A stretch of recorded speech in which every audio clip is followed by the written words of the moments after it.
Assalamualaikum warahmatullahi wabarakatuh. Kami dari kelompok 1 atas nama Zakia Nurmila, Rizky Ardik Akbar, Putri Aulia Fahreza.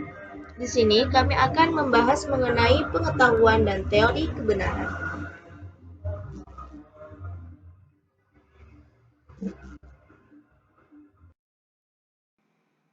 Baik, sekarang apa itu pengetahuan?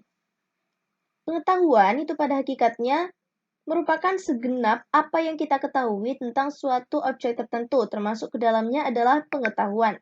Pengetahuan merupakan kekayaan mental baik secara langsung atau tidak langsung yang turut memperkaya kehidupan.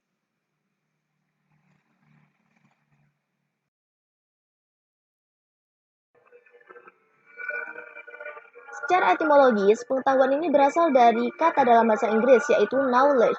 Dalam Encyclopedia of Philosophy dijelaskan bahwa definisi pengetahuan adalah kepercayaan yang benar. Menurut Dr. Sidi Ghazalba, pengetahuan adalah apa yang diketahui atau hasil kerja tahu. Pekerjaan tahu tersebut adalah hasil dari kenal, sadar, insaf, mengerti, dan pandai.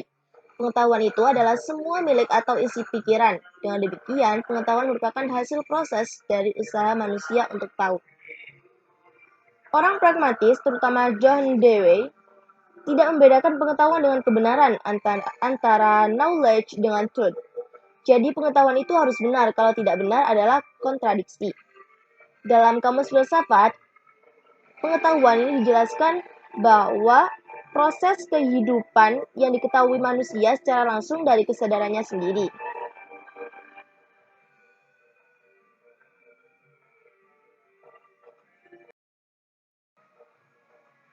Sekarang macam-macam pengetahuan. Pengetahuan itu ada 4. Yang pertama yaitu pengetahuan biasa. Pengetahuan biasa adalah pengetahuan yang dalam filsafat dikatakan sebagai common sense, yang sering diartikan sebagai good sense. Karena seseorang itu memiliki sesuatu di mana ia menerima secara baik.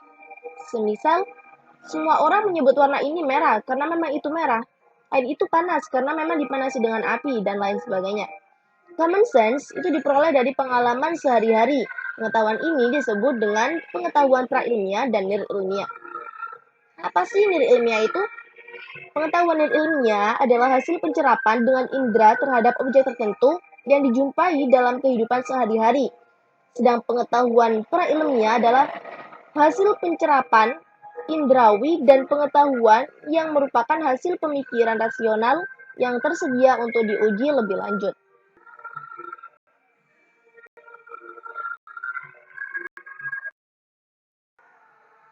Macam pengetahuan yang nomor 3 yaitu pengetahuan filsafat. Pengetahuan filsafat diperoleh lewat pemikiran rasional yang didasarkan pada pemahaman, spekulasi, penilaian kritis, dan penafsiran. Pengetahuan filsafat lebih menekankan pada universalitas dan kedalaman kajian tentang sesuatu. Kalau ilmu hanya pada satu bidang pengetahuan yang sempit dan rigid. Filsafat ini membahas hal yang lebih luas dan mendalam. Filsafat biasanya memberikan pengetahuan yang reflektif dan kritis, sehingga ilmu yang tadinya kaku dan cenderung tertutup menjadi longgar kembali. Macam pengetahuan yang nomor 4 yaitu pengetahuan agama. Pengetahuan agama ini hanya diperoleh dari Tuhan lewat para utusannya. Pengetahuan agama itu bersifat mutlak dan wajib diyakini oleh para pemeluk agama. Pengetahuan ini mengandung beberapa hal yang pokok, yaitu ajaran tentang cara berhubungan dengan Tuhan yang sering disebut juga dengan hubungan secara vertikal, hablum minallah, dan cara berhubungan dengan sesama manusia bisa disebut juga dengan hablum minannas.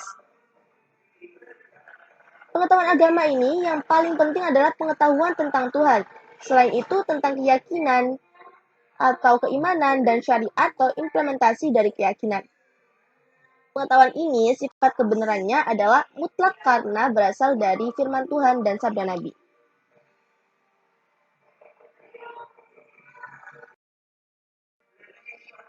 Ada 3 persoalan besar yang diperdebatkan dalam diskursus epistemologi, lebih tepatnya oleh Harold Titus, yaitu persoalan pertama, apakah sumber-sumber pengetahuan itu, dari manakah pengetahuan yang benar itu, dan bagaimana kita mengetahuinya? Persoalan nomor 2, apakah sifat dalam dasar pengetahuan itu, apakah ia bersifat objektif, sebagaimana para penganut objektivisme yang menekankan pengetahuan itu bisa ada di luar pikiran kita, ataukah pengetahuan itu bersifat subjektif, sebagaimana para pengusung subjektivisme yang menyatakan pengetahuan hanya ada sejauh pikiran manusia dapat mencapainya. Persoalan yang ketiga, apakah pengetahuan kita bersifat benar atau valid? Nah, pada persoalan ini, para filosof berkutat dengan validitas, kebenaran, dan cara untuk menguji kebenaran pengetahuan tersebut, baik melalui verifikasi maupun falsifikasi. Untuk dapat merumuskan kebenaran, syarat pertama yang harus terpenuhi adalah jaminan bahwa pengetahuan yang kita peroleh harus berasal dari sumber yang benar. Pada persoalan ini, para filosof berbeda pendapat tentang sumber pokok pengetahuan. Terjadi silang pendapat antara idealisme dan realisme, antara rasionalisme dan empirisisme.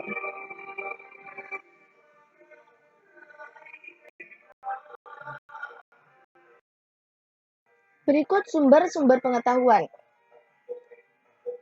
Sumber pengetahuan itu dalam Kamus Bahasa Indonesia diartikan sebagai asal. Sebagai contoh, sumber mata air berarti asal dari air yang berada di mata air itu. Dengan demikian, bahwa sumber pengetahuan itu adalah asal dari ilmu pengetahuan yang diperoleh manusia. Menurut Amsal Baktir, menurutnya sumber pengetahuan merupakan alat memperoleh ilmu pengetahuan.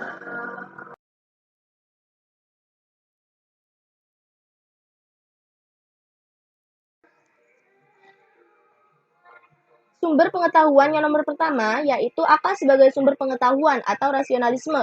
Di kalangan kaum rasionalis, hanya akal yang menjadi sumber pengetahuan, sedangkan yang lainnya hanya memperkuat atau membantu memberi bahan-bahan pemikiran bagi akal intuisi yang datang kepada manusia lebih banyak tidak rasional, baik itu berupa wahyu maupun ilham dan jenis-jenis lainnya. Intuisi sifatnya rasional karena orang lain yang tidak mengalaminya tidak dapat dikatakan sebagai pemegang pengetahuan intuitif. Yang kedua, yaitu pengalaman sebagai sumber pengetahuan atau empirisisme. Empirisisme ini berasal dari kata Yunani yang artinya pengalaman. Menurut aliran ini, manusia memperoleh pengetahuan melalui pengalamannya, dan bila dikembalikan kepada kata Yunani, pengalaman yang dimaksud adalah pengalaman indrawi. Penganut empirisisme berpandangan bahwa pengalaman merupakan sumber pengetahuan bagi manusia yang jelas-jelas mendahului rasio. Tanpa pengalaman, rasio tidak memiliki kemampuan untuk memberikan gambaran tertentu, kalaupun menggambarkan sedemikian rupa. Tanpa pengalaman hanyalah hayalan belaka. Empirisisme ini mengatakan bahwa pada waktu manusia dilahirkan, keadaan akalnya masih bersih, ibarat kertas yang kosong yang belum bertuliskan apapun. Pengetahuan itu baru muncul ketika indera manusia menimba pengalaman dengan cara memelihara dan mengamati berbagai kejadian dalam kehidupan. Ada 3 tahap pengenalan, yaitu pengenalan pada taraf indera, yang kedua pengenalan pada taraf akal, dan yang ketiga pengenalan pada taraf rasio. Sekarang sumber pengetahuan yang nomor 3 yaitu intuisi dan wahyu sebagai sumber pengetahuan. Ini dijelaskan bahwa sumber pengetahuan adalah rasio dan pengalaman yang masing-masing saling mengklaim sebagai yang paling utama. Dengan gagasan dalam pikiran pengetahuan tanpa pengalaman mampu dikeluarkan. Rasio disebut juga dengan akal, demikian juga empirisisme yang mengototnya bukan main bahwa pengalamanlah yang merupakan sumber utama pengetahuan.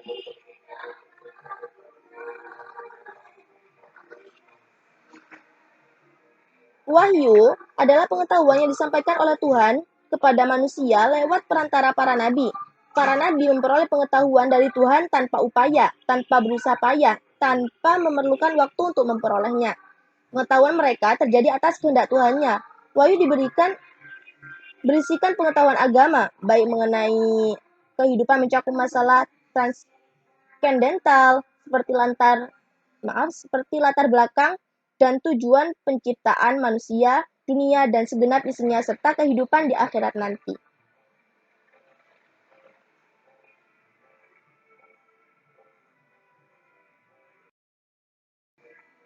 Nah, ini perbedaan pengetahuan dan ilmu. Dari sejumlah pengertian yang ada, sering ditemukan kerancuan antara pengertian pengetahuan dan ilmu. Kedua kata tersebut dianggap memiliki persamaan arti. Bahkan ilmu dan pengetahuan terkadang dirangkum menjadi filsafat, ilmu, dan pengetahuan. terkadang juga dirangkum menjadi kata majmuk yang mengandung arti sendiri. Hal ini sering kita jumpai dalam berbagai karangan yang membicarakan tentang ilmu pengetahuan, namun jika kedua kata ini berdiri sendiri akan tampak perbedaan antara keduanya. Dalam Kamus Besar Bahasa Indonesia, ilmu disamakan artinya dengan pengetahuan. Ilmu adalah pengetahuan. Dari asal katanya kita dapat ketahui bahwa pengetahuan diambil dari kata dalam bahasa Inggris, yaitu knowledge. Sedangkan ilmu diambil dari kata sains dan peralihan dari kata Arab, yaitu alima. Untuk memperjelas pemahaman, kita perlu juga dibedakan antara pengetahuan yang sifatnya pra-ilmiah dan pengetahuan ilmiah. Apa sih pra-ilmiah dan pengetahuan ilmiah itu? Pengetahuan yang bersifat pra-ilmiah adalah pengetahuan yang belum memenuhi syarat-syarat ilmiah pada umumnya. Sebaliknya, pengetahuan ilmiah adalah pengetahuan yang harus memenuhi syarat-syarat ilmiah. Pengetahuan pertama itu disebut sebagai pengetahuan biasa dan pengetahuan kedua disebut pengetahuan ilmiah.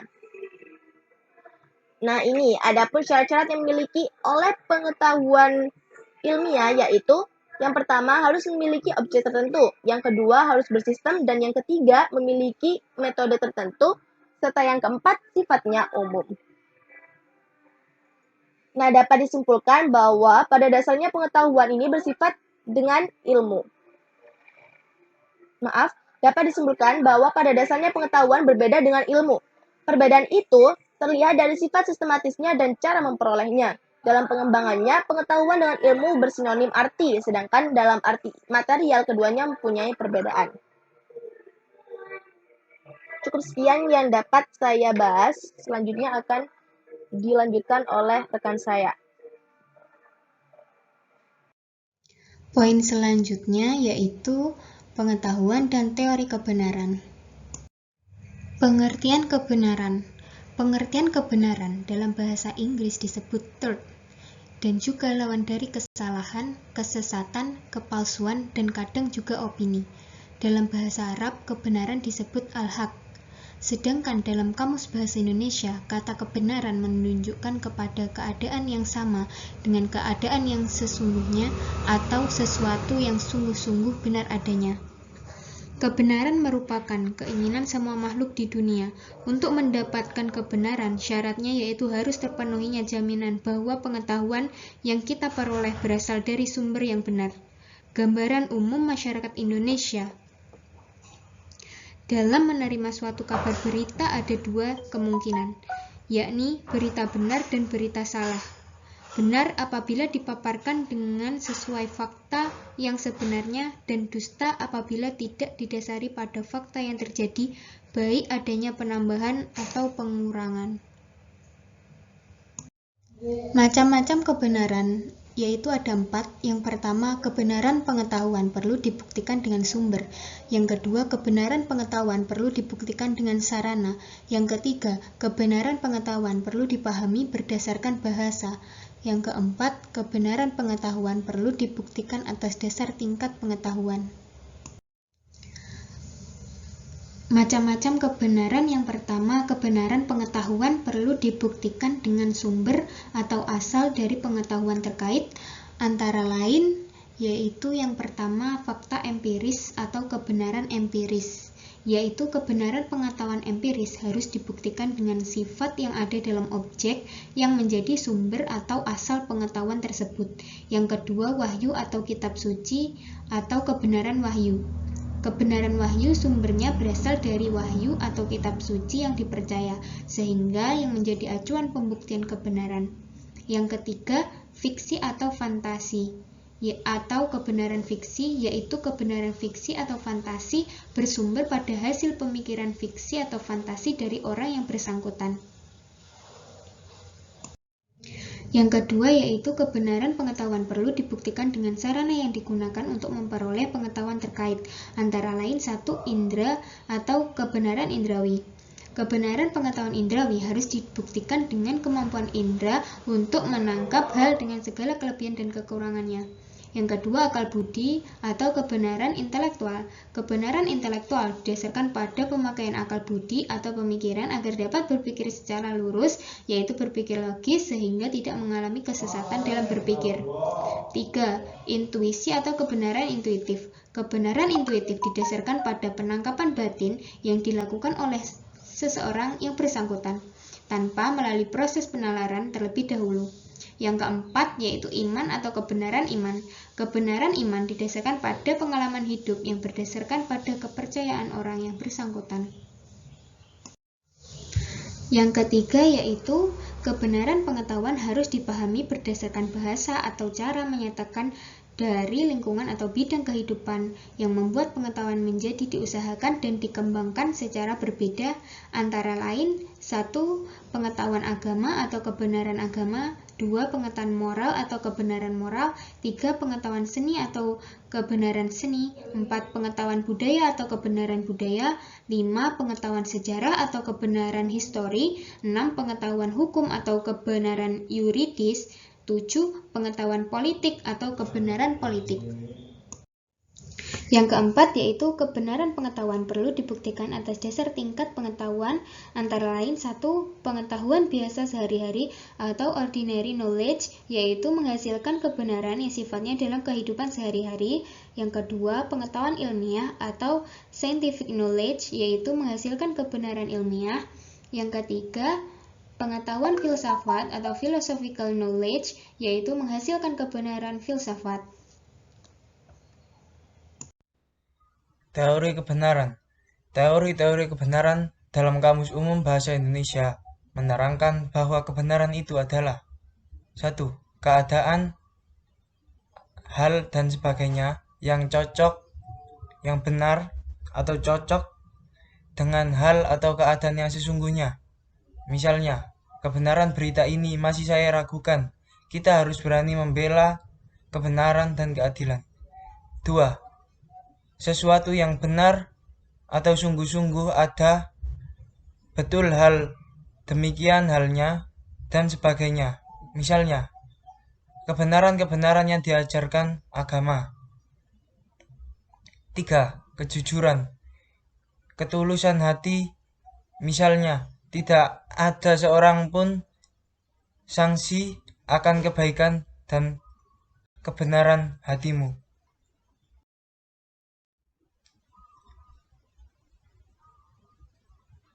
Sedangkan menurut Abbas Hamami, kata kebenaran bisa digunakan sebagai suatu kata benda yang konkret maupun abstrak jika subjek hendak menuturkan kebenaran, artinya adalah proposisi yang benar.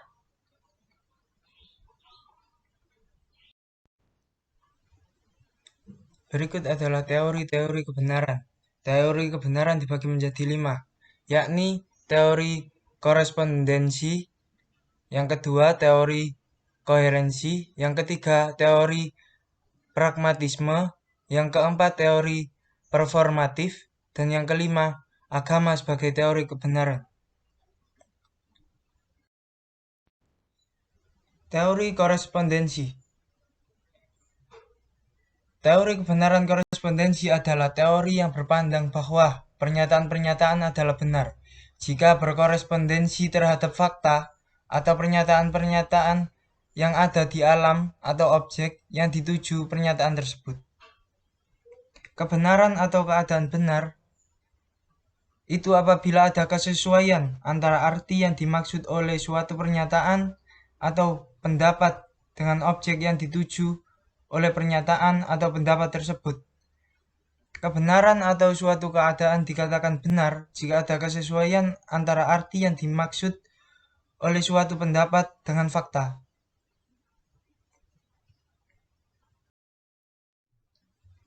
Yang kedua, teori koherensi. Teori kebenaran koherensi atau konsistensi adalah teori kebenaran yang didasarkan kepada kriteria koheren dan konsistensi. Suatu pernyataan disebut benar bila sesuai dengan jaringan komprehensif dari pernyataan-pernyataan yang berhubungan secara logis. Teori ini terdapat bahwa kebenaran ialah kesesuaian antara suatu pernyataan dengan pernyataan-pernyataan lainnya yang sudah lebih dulu diketahui, diterima, diakui kebenarannya. Dengan demikian, suatu putusan dianggap benar apabila pendapat, penyaksian, atau pembenaran oleh putusan-putusan lainnya yang terdahulu yang sudah diketahui, diterima, dan diakui kebenarannya. Yang ketiga, teori pragmatisme. Teori kebenaran pragmatis adalah teori yang berpandang bahwa arti dari ide dibatasi oleh referensi pada konsekuensi ilmiah, personal, atau sosial. Pragmatisme merupakan aliran filsafat yang lahir di Amerika Serikat abad ke-19 yang menekankan pentingnya akal, budi, atau rasio sebagai sarana pemecah masalah dalam kehidupan manusia, baik masalah yang bersifat teoritis ataupun praktis. Yang keempat, teori performatif.